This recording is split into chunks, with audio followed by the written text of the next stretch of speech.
Au XIIe siècle, Bagdad était un centre intellectuel vibrant où le savoir coranique se transmettait méticuleusement.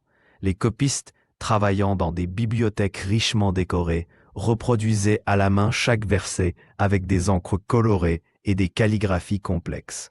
Ces manuscrits enluminés, souvent ornés de motifs géométriques, servaient de base aux débats théologiques.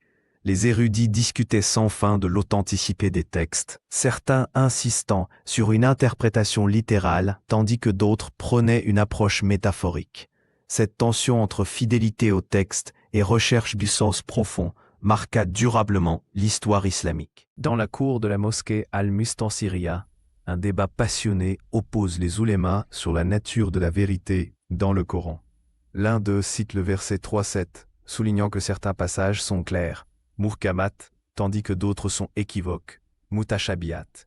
Un jeune étudiant, troublé, écoute les arguments sur l'interprétation fallacieuse, batil, des textes sacrés, les gestes emphatiques des savants et les annotations marginales de leurs manuscrits révèlent l'intensité de ce conflit exégétique, reflétant les tensions entre orthodoxie et réforme qui traversaient alors le monde musulman. Dans le scriptorium de la mosquée, l'érudit Ibn Taymiyyah examine des hadiths sous la lueur vacillante d'une lampe à huile. Ses doigts tracent méticuleusement les variantes textuelles du Coran compilées sous Uthman.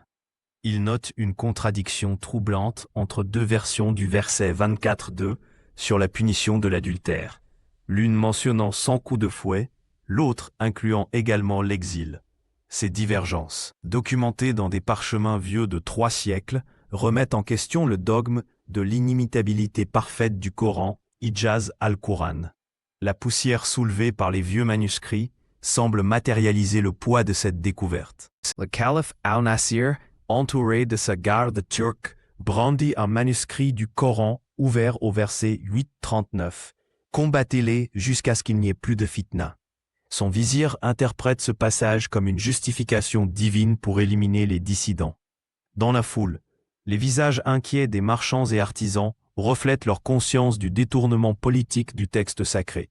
Cette scène illustre comment, dès le Moyen-Âge, les pouvoirs en place manipulaient les Écritures à des fins de contrôle social, créant un précédent dangereux qui résonne encore aujourd'hui dans certaines pratiques étatiques contemporaines. Dans l'obscurité humide d'une prison abbasside, le philosophe Ibn Rushd Averroès grave sur le mur humide le verset 42-40 « La récompense d'une mauvaise action est une mauvaise action équivalente. Mais celui qui pardonne et réconcilie, sa récompense incombe à Allah. » Le geôlier, un ancien soldat, observe en silence ces mots illuminés par un mince filet de lumière matinale.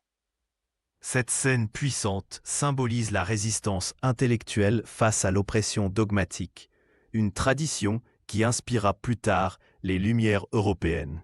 Les gouttes d'eau qui ruissellent sur la pierre semblent pleurer la persécution des penseurs libres. Sous les arcades de la Madrasa al-Qarawiyyin à Fès, un cercle de savants musulmans, juifs et chrétiens étudient ensemble le verset 5.48. À chacun de vous, nous avons assigné une législation et un plan.